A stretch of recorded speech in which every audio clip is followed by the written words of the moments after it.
Several years ago, I was having a real big issue with venomous snakes, and I was having a lot of snake bites in my dogs.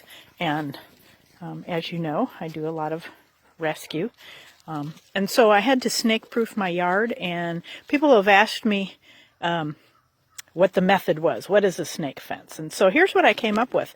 And since I put in this snake fence, I haven't had an issue with venomous snakes getting in the yard. I still find them outside the yard, but not inside. And so here's what I've done. I've got a regular, fence, and this is the horse anti-climbing fence. It's pretty sturdy. It's got pretty small spaces. And that's my regular fence. But then to the outside of it, I've attached hardware cloth. You can see that right here.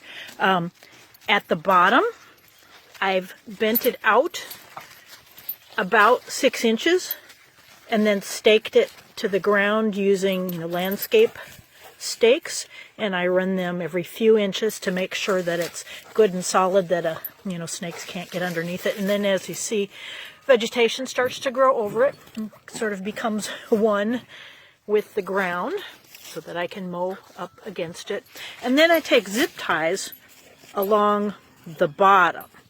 Now, not at the top, because those big-bodied venomous snakes don't like to climb on things that are loose, because, all snakes will climb.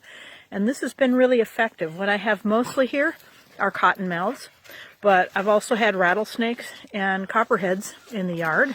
Had snake bites of all of those on dogs in the past, and this has been real effective. It's fairly expensive.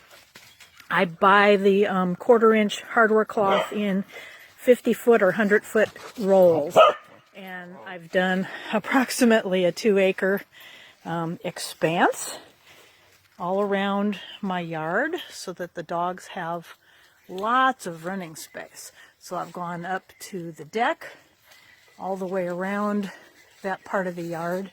I've got a 5-acre piece of land, and I've fenced in about 2 acres of it for the dogs.